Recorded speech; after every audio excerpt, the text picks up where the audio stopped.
میری شادی کو ایک ہی ہفتہ ہوا تھا کہ میری بیوی نے مجھ سے ایک عجیب سی فرمائش کی۔ اس نے کہا آپ نے میرے لیے روزانہ ایک چیز لے کر آنی ہے جس کو لانے میں آپ نے بالکل بھی ناغہ نہیں کرنا۔ میری بیوی بہت زیادہ حسین تھی۔ اس کے بال اس کے قدموں تک جاتے تھے۔ اس کی زلفوں کا ہی تو میں اسیر ہوا تھا۔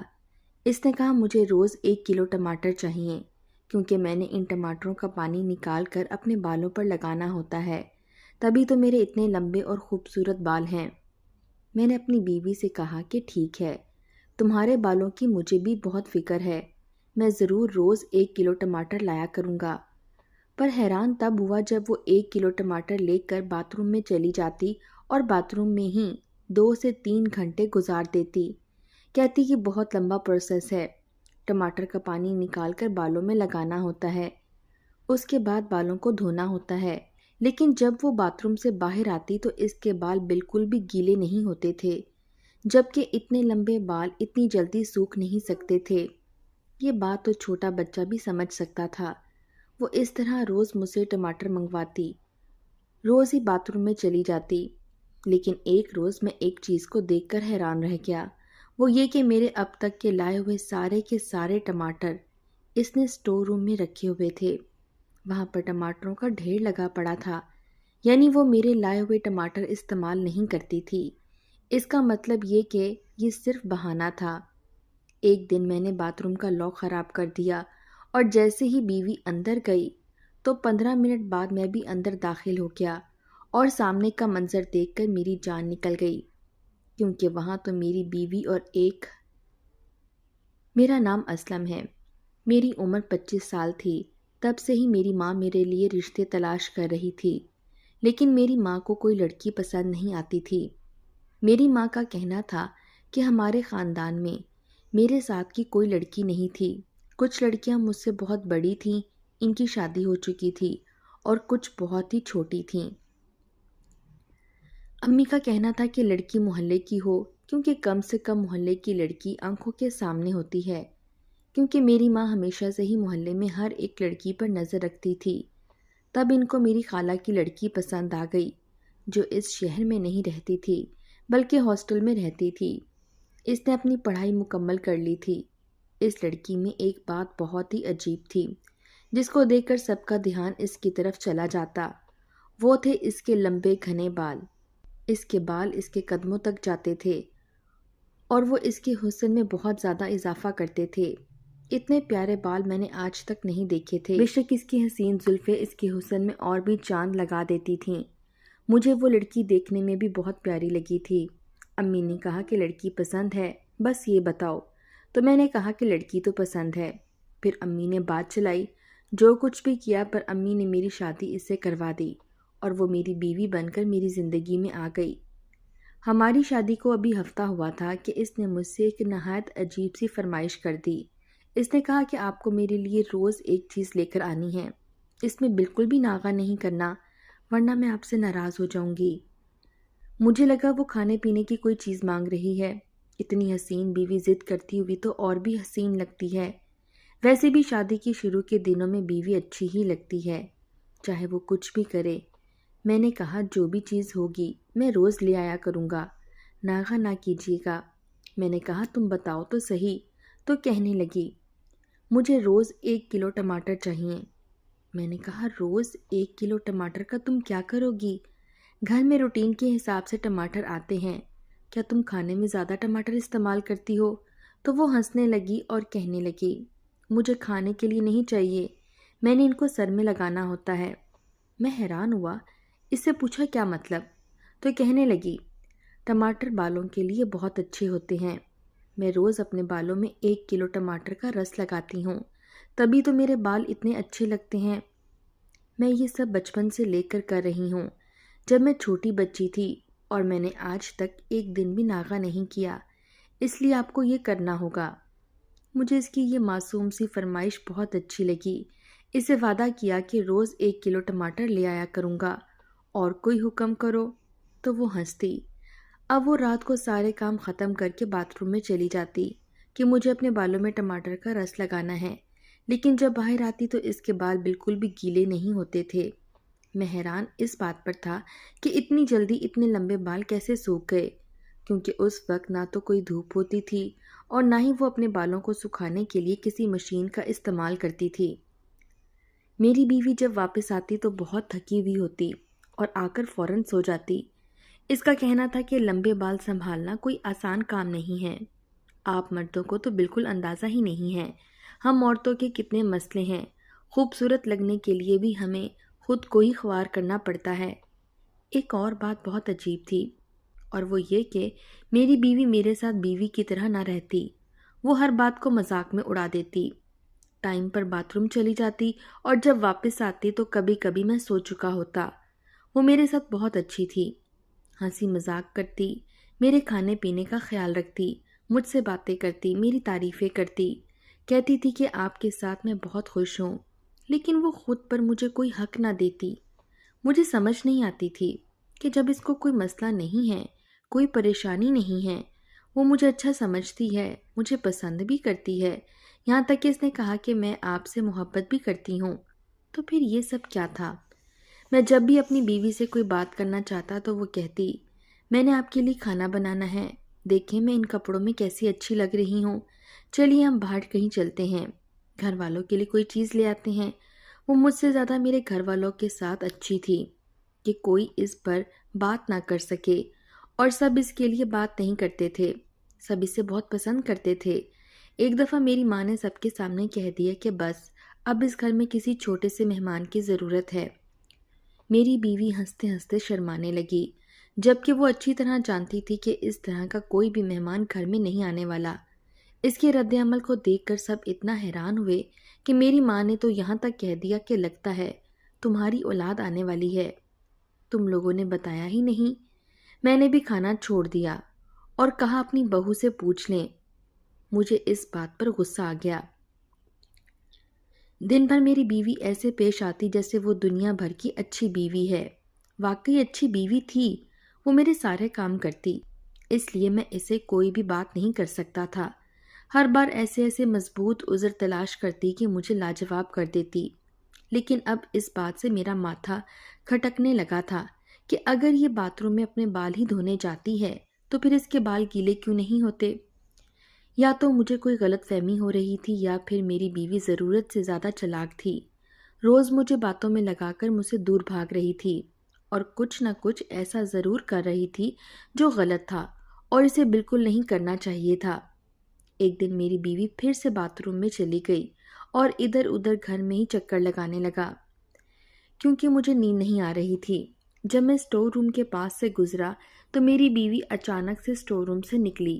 اسے دیکھ کر میں بری طرح سے ڈر گیا۔ مجھے تو آپ نے ڈرا دیا، لیکن آپ کدھر؟ میں غصے سے بولا۔ میں نے کہا، تم یہاں پر کیا کر رہی تھی؟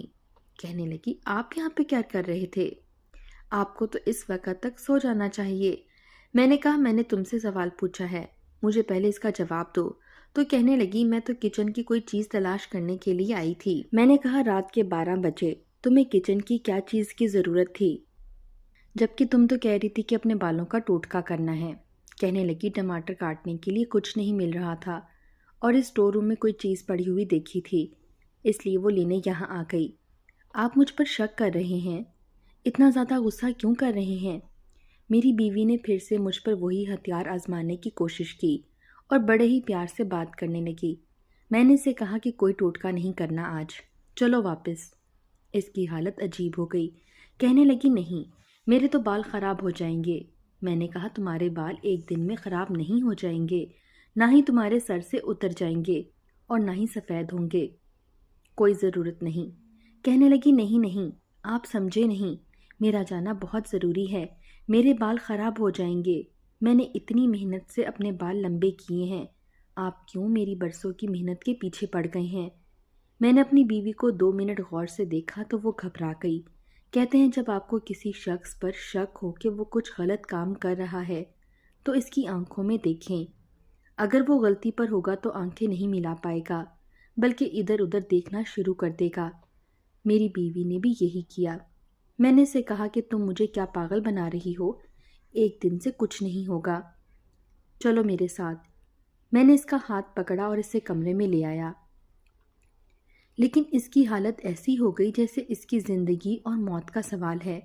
اچانک اس کا رویہ بدل گیا، کہنے لگی مجھے نیند آ رہی ہے۔ میں نے کہا ٹھیک ہے، چپ کر کے سو جاؤ۔ آدھے گھنٹے بعد ہی میری آنکھ اچانک سے کھل گئی کیونکہ میرے کانوں نے آہٹ سنی تھی۔ میں نے محسوس کر لیا تھا کہ میری بیوی اٹھ کر کہیں گئی ہے۔ میں باہر نکلا تو باتھ روم کی لائٹ آن تھی، اس کا مطلب وہ باتھ روم میں چلی گئی تھی۔ اب تو میں حیران ہی رہ گیا کہ ایسا کون سا کام ہے، ایسی کون سی مجبوری ہے باتھ روم میں بیٹھ کر وہ یہ کام کرے، کمرے میں بھی تو کر سکتی تھی۔ ایسی کون سی مجبوری تھی کہ اسے یہ کام باتھ روم میں جا کر ہی کرنا ہوتا تھا، وہ بھی رات کے وقت، اور اتنا ضروری کہ ایک دن بھی ناغہ نہیں کر سکتی تھی۔ شادی کے دوسرے دن ہی اس نے یہ شور ڈالا تھا کہ مجھ سے کوئی رشتہ نہیں رکھا تھا اور وہ مجھ سے کوئی بات نہیں کرتی تھی۔ میرے گھر والوں کو اپنی انگلیوں پر نچا رہی تھی، سارا دن ان کے کام کرتی، ان کے لیے کھانے بناتی۔ ان کی محبت کا عالم تو یہاں تک پہنچ گیا تھا کہ اگر میں گھر والوں کو کہتا کہ یہ کوئی غلط کام کر رہی ہے تو میرے گھر والے میرے منہ پر تھپڑ مارتے اور کہتے خبردار، جو ہماری بہو کو تم نے کچھ کہا۔ ایک دن میرے گھر میں میرا ایک کزن آیا جو منڈی میں کام کرتا تھا۔ اس نے کہا تمہارے گھر سے گلی سڑی سبزیوں کی بو آ رہی ہے۔ میں نے کہا مجھے تو ایسی کوئی بدبو نہیں آ رہی، تم منڈی میں کام کرتے ہو، لگتا ہے یہ بو تمہارے دماغ میں رچ بس گئی ہے۔ میں نے مذاق میں اس کی بات کو ٹال دیا۔ اس نے کہا دیکھو، جب گھر میں سے بدبو آتی ہے تو گھر والوں کو پتہ نہیں چلتا کیونکہ وہ گھر میں رہتے ہیں اور اس کے عادی ہو جاتے ہیں، لیکن جب کوئی باہر سے آتا ہے اسے فوراً پتہ چل جاتا ہے۔ اپنے گھر کی صفائی کرواؤ، کیونکہ مجھے لگتا ہے کہ کہیں پر کوئی سبزی گل رہی ہے۔ مجھے اپنی بیوی پر نظر رکھنا تھی، لیکن یہ کام بہت مشکل تھا۔ وہ پورا دن ایسا کوئی کام نہیں کرتی تھی جس سے مجھے شک ہو۔ رات میں ہی صرف باتھ روم میں جایا کرتی، وہ بھی ٹماٹر لے کر۔ اندر سے دروازے کو لاک لگا لیتی، لیکن مجھے یاد آیا میں اسٹور روم میں گیا تھا۔ اس نے کہا تھا میں چھری ڈھونڈنے گئی تھی، لیکن اسٹور روم میں اس طرح کی کوئی بھی چیز نہیں رکھی جاتی تھی۔ میں نظر بچا کر اسٹور روم میں چلا گیا، آس پاس دیکھنے لگا، شاید میری بیوی نے کوئی چیز چھپائی ہوئی تھی، شاید مجھے یہاں سے کوئی ثبوت مل جاتا۔ میرا دل کہہ رہا تھا کہ مجھے ایک دفعہ جا کر چیک کرنا چاہیے۔ میں نے یہی کیا اور پھر سامنے پڑا ایک گتا ہٹایا تو اس کے پیچھے جو چیز پڑی تھی اسے دیکھ کر میرا دل بیٹھ گیا۔ اس چیز کا مطلب یہ تھا کہ میری بیوی مجھے ایک بہت بڑا دھوکہ دے رہی تھی، وہ بھی شادی کے اگلے دن سے، کیونکہ اس بڑے سے گتے کے پیچھے اور کچھ نہیں بلکہ میرے اب تک کے لائے ہوئے سارے کے سارے ٹماٹر پڑے تھے۔ اس کا مطلب اس نے ایک بھی ٹماٹر استعمال نہیں کیا۔ اگر ٹماٹر استعمال نہیں کیا تو پھر باتھ روم میں جا کر کیا کرتی تھی؟ اگر ٹماٹر والی بات جھوٹ تھی تو پھر اس کی ساری باتیں بھی جھوٹ تھیں۔ مطلب میرا وہ دوست ٹھیک کہہ رہا تھا، کیونکہ اسٹور میں ٹماٹر کب سے گل رہے تھے۔ میری بیوی نے مجھ سے جھوٹ بولا، اور سچ کہتے ہیں جھوٹ محض بہانہ تھا، وہ باتھ روم میں کچھ اور ہی کرتی تھی۔ اب مجھے پتا چلا میں نے کیا کرنا ہے۔ مجھے یہ دیکھنا تھا کہ وہ اندر کرتی کیا ہے۔ میں اسے رنگے ہاتھوں پکڑنا چاہتا تھا۔ میں نے صبح کے ٹائم باتھ روم کا لاک خراب کر دیا، سوچا جب میری بیوی باتھ روم میں جائے گی تو اندر سے لاک نہیں لگا پائے گی، میں اندر جا کر دیکھ لوں گا کہ وہ کیا کر رہی ہے۔ لیکن مجھے باقی کی ساری روٹین نارمل ہی رکھنا تھی، اسے بالکل بھی پتہ نہیں لگنے دینا تھا۔ میں نے روز کی طرح 1 کلو ٹماٹر لا کر دیے، آج اس کی زلفوں کی تعریف بھی کی اور کہا واقعی ٹماٹر لگانے سے تمہارے بال دن بدن خوبصورت ہوتے جا رہے ہیں، میرے ساتھ بھی کسی دن یہ ٹوٹکا کر کے دیکھو، میرے بال گر رہے ہیں۔ تو کہنے لگی ضرور ایسا کروں گی، آپ فکر نہ کریں۔ باتھ روم میں ایک بہت بڑا روشن دان تھا جو گلی کی طرف کھلتا تھا۔ اس کی جالی بہت گلی سڑی لگ رہی تھی، اتنی کہ اس کو ہاتھ سے بھی ہٹایا جا سکتا تھا۔ میں نے اپنی امی سے باتوں باتوں میں کہا کہ یہ جالی پہلے سے ایسی ہے یا ابھی ایسی ہوئی ہے؟ تو میری ماں نے کہا یہ تو کب سے خراب ہے، روز تو کہتی ہوں کہ اسے ٹھیک کروا دو۔ ایک تو اتنا بڑا روشن دان بنایا ہے کہ پورا آدمی اس کے اندر آ سکتا ہے، اوپر جالی خستہ ہے، رات کو بھی اس باتھ روم کا دروازہ کھلا رہتا ہے، اس کو بند کروا دو۔ میں نے اپنی امی سے کہا کہ ہاں ٹھیک ہے، میں یہ کام کروا دوں گا۔ رات کو میں نے جلدی سونے کی ایکٹنگ کی، میں تو سو رہا ہوں۔ میری بیوی 12 بجے جایا کرتی تھی، وہ اٹھ کر باتھ روم میں چلی گئی۔ 15 منٹ بعد میں بھی دبے پاؤں اٹھا اور باتھ روم کی طرف چل دیا۔ باتھ روم کا لاک خراب تھا، آسانی سے اندر داخل ہو سکتا تھا۔ میں دبے پاؤں آگے بڑھا، ہینڈل پر ہاتھ رکھا، ایک جھٹکے سے دروازہ کھولا اور اندر داخل ہو گیا۔ اندر کا منظر دیکھ کر میں حیران و پریشان رہ گیا۔ میری بیوی نے ٹماٹر ایک طرف رکھے ہوئے تھے اور اس کے ہاتھ میں ایک بچہ تھا۔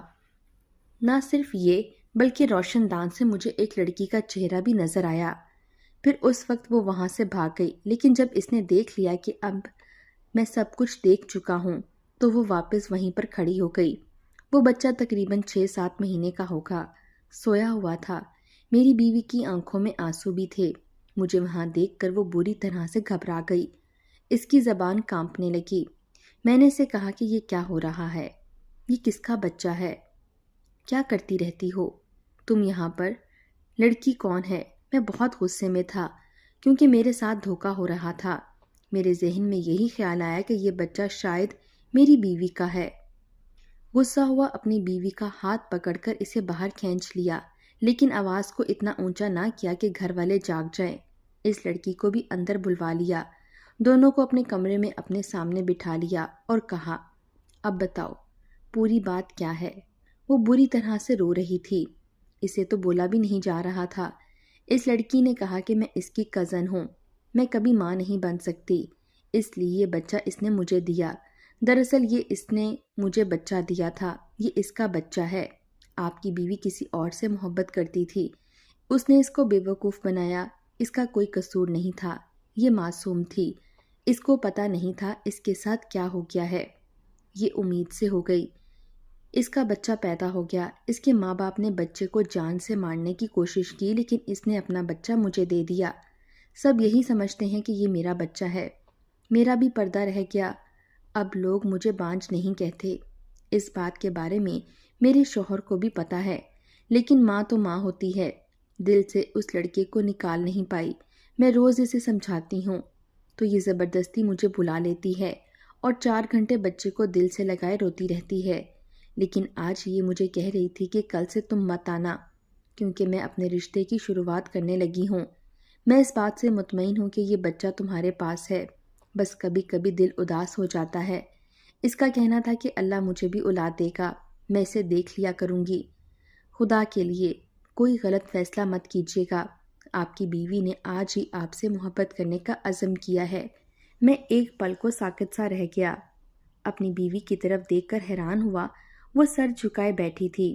میں نے کہا، میں سوچ بھی نہیں سکتا تھا کہ تم نے کس طرح کا کام کیا ہوگا۔ تمہیں یہ بات مجھے شادی سے پہلے بتانی چاہیے تھی، میں تم سے شادی نہیں کرتا۔ میری بیوی روتے روتے میرے قدموں میں بیٹھ گئی اور کہنے لگی، میں آپ سے بہت شرمندہ ہوں، میری غلطی نہیں تھی، مجھے دھوکہ دیا گیا۔ میں نے تو سوچا تھا کہ سب کچھ ٹھیک ہو جائے گا، لیکن مجھے کیا پتا تھا۔ میرے ماں باپ نے اپنی عزت بچائی، میں نے بھی اپنے دل پر پتھر رکھ لیا، لیکن اب آپ کے ساتھ رشتہ نبھانا چاہتی ہوں، مجھے موقع دیں۔ میرا یہ فیصلہ کرنا بہت مشکل تھا کہ میری بیوی نے نہ صرف مجھ سے بے وفائی کی، وہ اس بچے کی ماں تھی، اس کے دل میں کوئی اور تھا، یہاں تک کہ وہ مجھ سے جھوٹ بولتی رہی۔ میری جگہ کوئی بھی ہوتا تو بھروسہ نہیں کر سکتا تھا۔ اس نے اپنے بچے کو اپنی گود میں لیا، اس کے سر پر ہاتھ رکھ کر قسم کھانے لگی، لیکن ابھی وہ بول نہیں لگی تھی کہ میں نے اسے روک دیا۔ میں نے اسے کہا کہ قسم جھوٹی کھائی جائے یا سچی، قسم نہیں کھانی چاہیے۔ تم اس معصوم جان کی قسم مت کھاؤ، نہیں تو اس پر کوئی عذاب آئے گا۔ میں تمہاری بات پر بھروسہ کرنے کے لیے تیار ہوں، میں تمہیں ایک موقع دوں گا۔ میری بیوی کی آنکھوں میں تشکر کے آنسو تھے۔ میں نے کہا، اس بچے سے تم جب چاہو مل سکتی ہو، مجھے کوئی پرواہ نہیں ہوگی، لیکن یہ بات کسی اور کو پتہ نہیں چلنی چاہیے۔ آج کے بعد چھپ کے ملنا نہیں ہوگا، جب ملنا ہو سیدھا اس کے گھر جا سکتی ہو، میں تمہیں روکوں گا نہیں۔ اس کو معاف کر دیا، اسے قبول کر لیا۔ اگلے دن صبح ہی مجھے ایک ایسی بیوی ملی جس کی مجھے ہمیشہ سے تمنا تھی۔ حیران تھا، کیا یہ وہی لڑکی ہے؟ اس دنیا کی سب سے اچھی بیوی بنی۔ اس نے یہ ثابت کر دیا کہ ایک بیوی ایک مرد کی سچی ساتھی ہو۔ میں اسے دیکھتا ہوں تو یہ سوچتا ہوں، میں نے ایسے کیا کیا کہ اللہ نے خوش ہو کر مجھے ایسی بیوی دی۔ میری بیوی نے جیسے میرے گھر والوں کا دل جیتا، ایسے ہی میرا دل بھی جیت لیا۔ وہ مجھے دنیا کی سب سے اچھی بیوی لگتی ہے، اس کے ساتھ میں بہت خوش ہوں۔ اپنے بچے سے ملنے کے لیے بھی جاتی رہتی ہے۔ اب وہ خود سے بھی امید سے ہے۔ اپنی زندگی سے یہی سیکھا ہے کہ معاف کر دینا چاہیے۔ معافی دینے میں راحت ہے، دل میں کینہ رکھنا بہت مشکل ہوتا ہے۔ میں نے اپنی بیوی کو معاف کر دیا اور بدلے میں مجھے دنیا کی سب سے اچھی بیوی مل گئی۔